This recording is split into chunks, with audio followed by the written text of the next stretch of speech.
that's it. We've got a... The old model's the one who organised it. So there. We've got a few people. Yeah. Oh, yeah. Offering something. Oh, I should think that.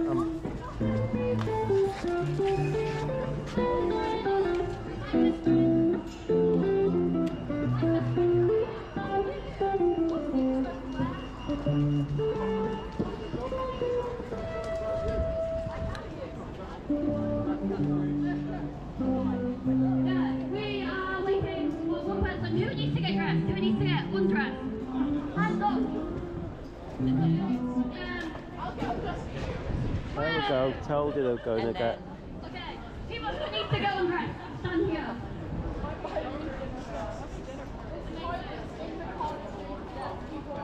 Right. People who are getting undressed, follow me. We're gonna go get undressed. Yeah.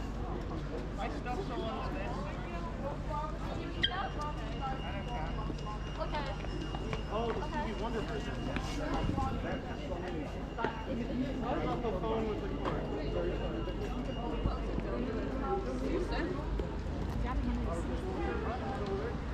I'm just going to be surprised.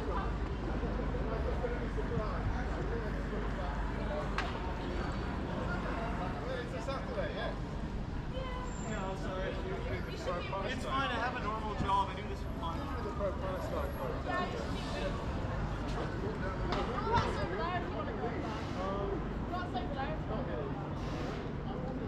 This isn't anything for culture. This is for women. Yeah. That will be in there. Yeah. I'm gonna get something sweet.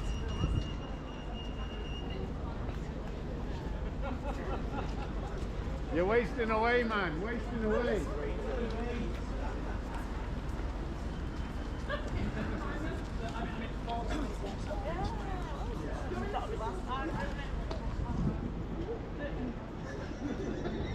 There is a map in the system book.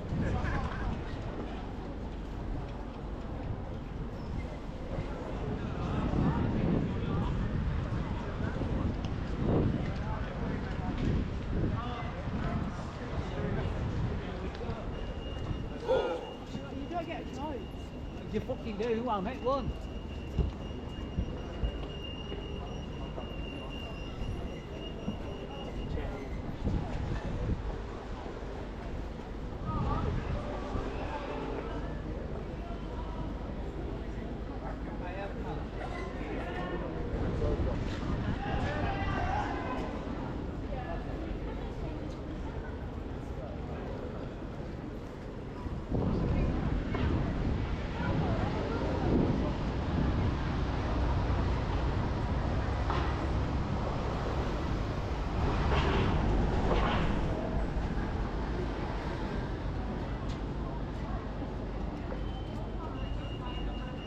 So, Mr. Street Hawk,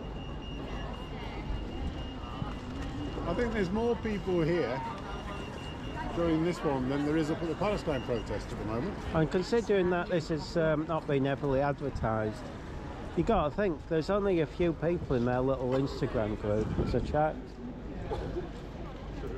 So there's a little Instagram group and there's only a few people in it.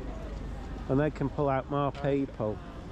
Street Hawk is in their Instagram group. No, I just logged in. When they say basically it's what I've read, it's for what they class as sex workers, which I always find insulting. Don't know why people can't be proud of what they do and have to use politically correct language, but they're pro women but pro trans as well, but pro sex workers. So what I gather is one of them's at least a model. Not that I've seen her before, but well, I have seen her, but I didn't know she was a model. So I don't know how many are like sex workers, because again they pull everyone under this term now as sex work, which is the most offensive thing going. I hate that term. It just says it just says. When you talk it, it's really, really good. Oh, I'm frozen. I'm full of cold. Look, I'm still fuming that Ginger's mocked this. Right, look at that, film that. Why would he mock this just because he has a rubbish skateboard? I've got better skateboards than him. Hang on, tell us a story. Tell us Well, a story. he walked past and he said something, but I don't know what he Who walked past? Some ginger kid. A ginger. Yeah, A it must have been about ginger. 17. 17 years old. A 17-year-old ginger. What? With horrible curly ginger Satan hair. With horrible curly ginger Satan hair. Yeah. Yeah. Did what? And he said something. He was mocking me. I could hear him. You heard him, but I don't know what he was saying. He were mocking this. They were mocking me having this because. Yeah. No, I'm not. It was just. I wish I'd known what he said, but I heard it was just a tone. They were laughing at me. It was a ginger tone that came out. Yeah, ginger tone. You were looking at me. Ginger tone. Oh, Go back towards him to cough on his face. no, I shouldn't. If I hadn't been full of cold, I'd have thought of something witty as a reply, but I couldn't think of anything. So just said ginger. So said ginger. Yeah. To respond. But I've never heard of Adam having a witty reply to anything. All my replies are witty.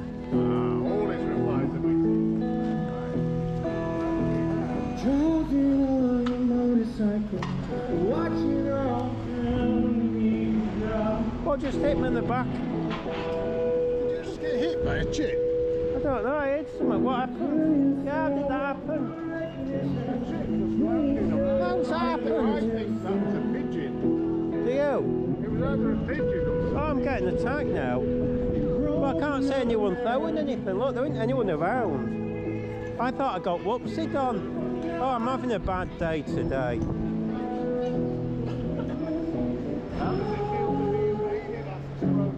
I've just been attacked.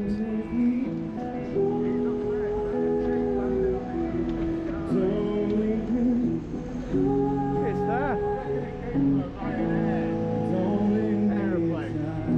No one's thrown at me, have they? But I can't see anyone eating chips. Anybody eating any chips? I know. It was a pigeon.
Hello, everyone. Thank you for being here. I'm Sarah from Sisterhood in Solidarity. We have some fans here, some auditors. They are YouTube auditors, right-wing people. Don't speak to them. Don't engage with them. They're just gonna provoke you, so just ignore their existence, like we do with all men. We're gonna also, if the police come up, don't speak to the police. If you're in lingerie, don't speak to the public, don't speak to anyone, don't engage. There's people here, if you need anyone, come to me. Hannah is turning up. You can also go to her when she turns up. She's around the corner. We have speeches. We have speeches. What we have first? Matt. We're gonna have Matt speak first. This is Matt from the Green Party. Woohoo! Everyone hear me all okay? Yeah. So yes, thank you very much, Sarah. So my name's Matt. Now I did think when I was asked to do this, I thought, am I really the best person to, you know, come and speak? Because to anyone walking by, you know, I'm a bloke. But to me, solidarity is crucial, and it's important that when we hear sisterhood and solidarity, that it's not just sisters standing together, it's everyone, so it's not just a one-sided fight. Now, sisterhood and solidarity, the reason I came along is there's so many of us who can add to this fight against against violence on women and girls. Like I say, it shouldn't be one-sided, it should be everyone in solidarity fighting against something that is endemic in this country. Violence against women and girls is endemic. It's woven into our culture, our institutions, our politics.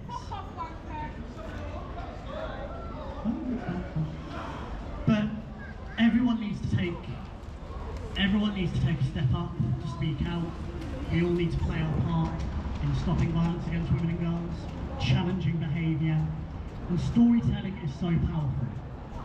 Now, I have so many brilliant people in my life who each have a story to tell, and each of them, they're either sad, heartbreaking, or just make you lose faith in humanity. And I have a dear friend of mine who used a phrase to describe what had happened to her, and that was, predators choose prey. And that's exactly what the issue is. It is not clothes, it's culture. It is a culture. It is a culture where men think that women have no license of their own and that they can hold power over them. And we know how real this is. We know that people in politics, in power, even in the royal family, well, not anymore, but in the royal family, can wield that power and escape consequences. Some of them are never going to be held to account. But instead of giving oxygen to them, I'm going to uplift the fantastic people who are doing so much work to address this problem. Sisterhood and Solidarity, for example. They are a prime example, yes, a prime example of people standing together, taking license back and saying that no, we hold the power when we stand together. And I also want to give a shout out, I don't think it runs anymore, but I have a very close friend of mine who ran a fantastic project called Our Voice Matters, looking at sexual violence and politics. Because when you look at how many people have had to resign because they've either raped someone, assaulted someone, all men across the political spectrum, it is a massive issue. I'm not going to take any much more time because I want to give more space to people who are leading from the front. Thank you very much, and to everyone, this is a problem we solve together.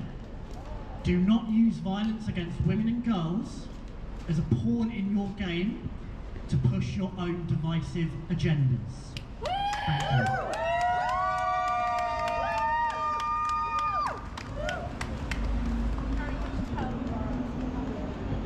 Amazing, amazing. Thank you, Matt. We now have our lovely Hannah here, so if you do need help, you can reach out to Hannah, you can reach out to me. Yes, we have hot drinks here. If anyone needs a hot drink, we have heat packs, we have gloves. So just let me know if you need anything, I can give you all these things. Next up, we have Hex, who is going to do a very fabulous speech. She's an amazing woman, she's a survivor, she's a badass bitch. Come and do your speech.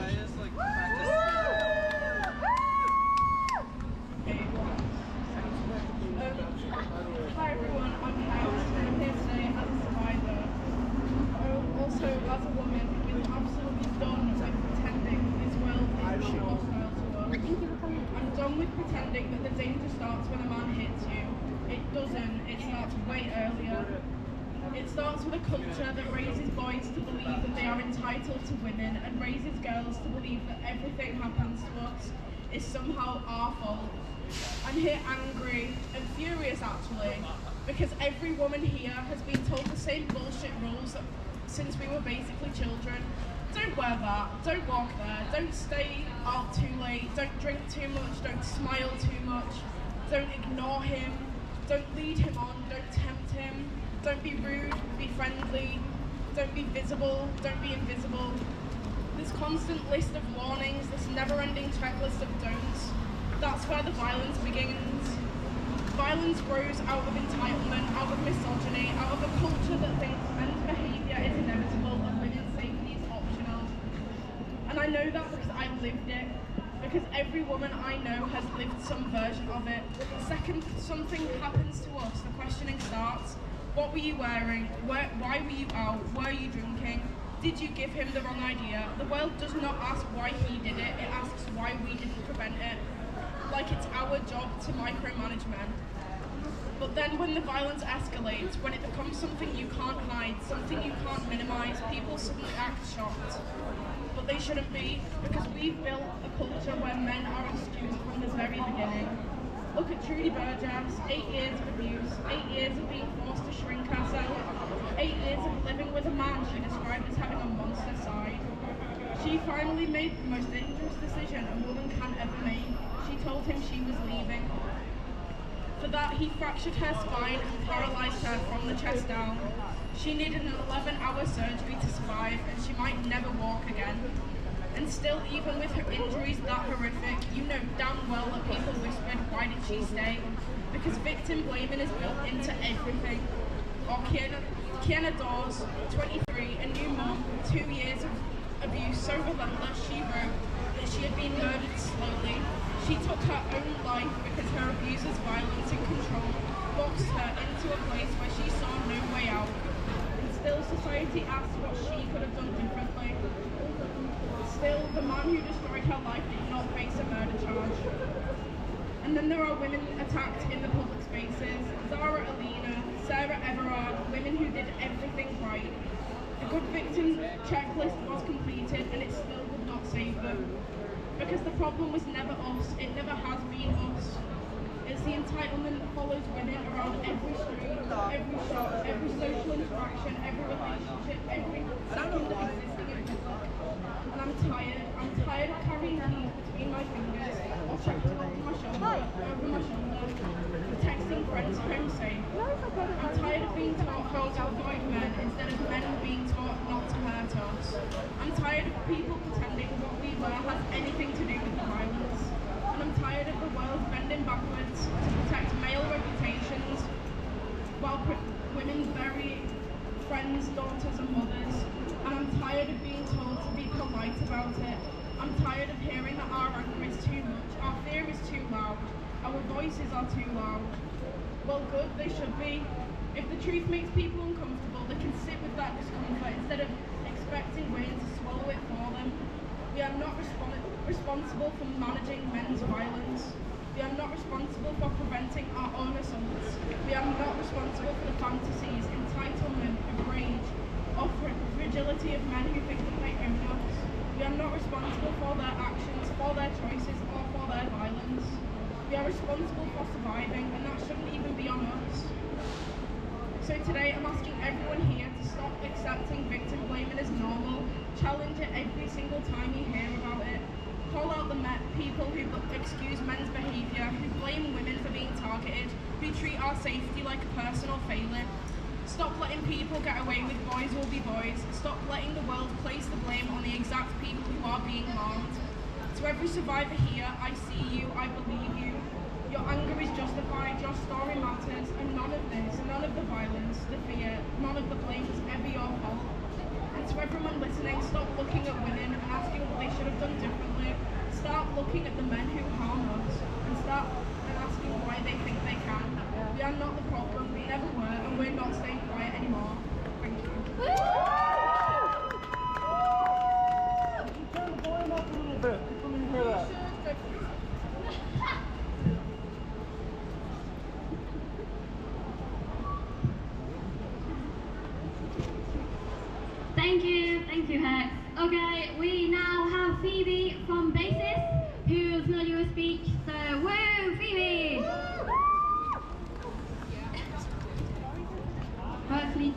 much to Sisterhood and Solidarity for inviting us. My name's Phoebe and I work for Basis Yorkshire. We're a charity that supports sex workers in Leeds, as well as adults, young people and children who have been sexually exploited or abused. Time and time again, we have seen sexual harassment result in blaming victims rather than the perpetrator. Her skirt was too short. She shouldn't have been walking alone. She shouldn't have been sex working. She was asking for it. These narratives run deep in our society and perpetrated by long-standing sexist, misogynistic views. What you wear, where you walk, your gender, or being a sex worker is never a reason for harassment or violence. It's not your fault. If you need support, please reach out to us through our social media channels at Basis Yorkshire. Thank you.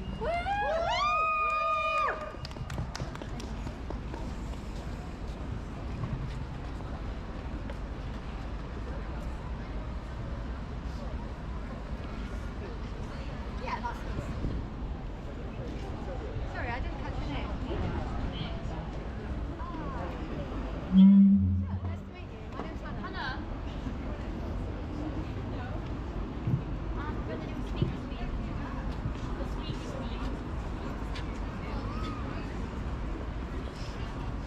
How you're not cold is incredible. How any of you aren't cold is incredible. I'm from a colder place. The purpose is solid. Hello. Thank you all for being here. I'm Sarah from Sisterhood and Solidarity. I'm very upset we have to be here, but we are. I should not have to stand here today. None of us should have to stand here today in lingerie to make a point. We should not have to undress ourselves to explain that men are not entitled to our bodies and that male culture needs to change. Yet here we are. Because every time violence happens to women, the questions are never about him, they're about us.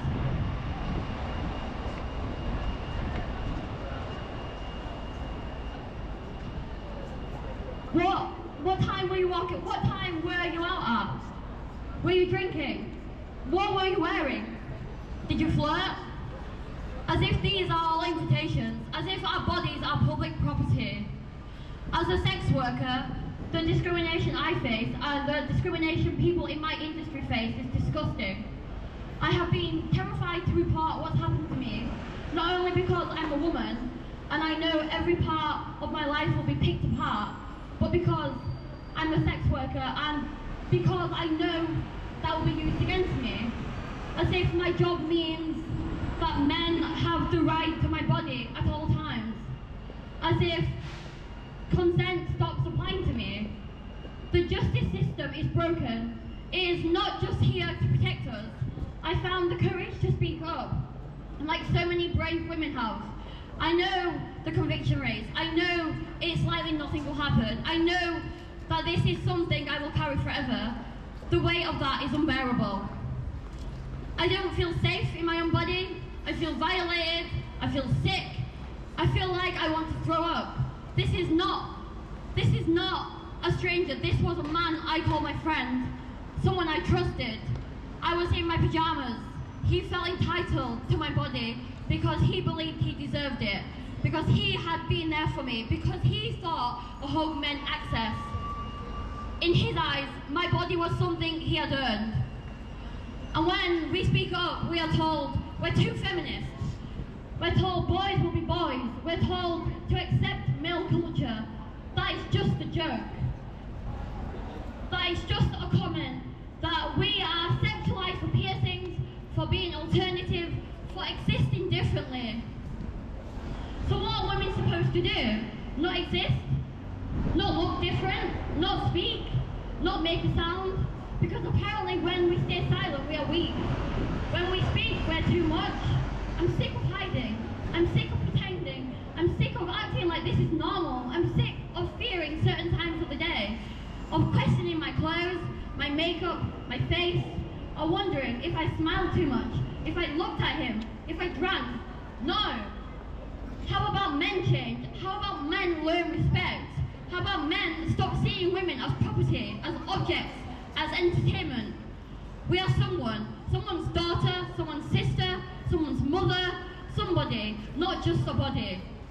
We need to teach boys that respect is not optional and that women's rights matter. We are raising a generation who think it's funny to mock women, to sexualize them, to judge them, to dehumanize them. This is not culture, this is violence. And to the men listening, call it out. Be the man who says, that's not okay. It only takes one voice to interrupt harm. When women speak, we are met with not all men. Yes, not all men, but enough men. Enough men leaving comments about controlling women's bodies. Enough men joking about women who cannot say no. Enough men killing their partners. Enough men attacking women for rejecting them. Not all men, but enough men. Stop asking what she wore. Stop asking when she went out. Stop asking if she was alone. Stop victim blaming. This is violence. It's not caused by women. It's created by men who make choices. Men have a choice, so do better. Thank you.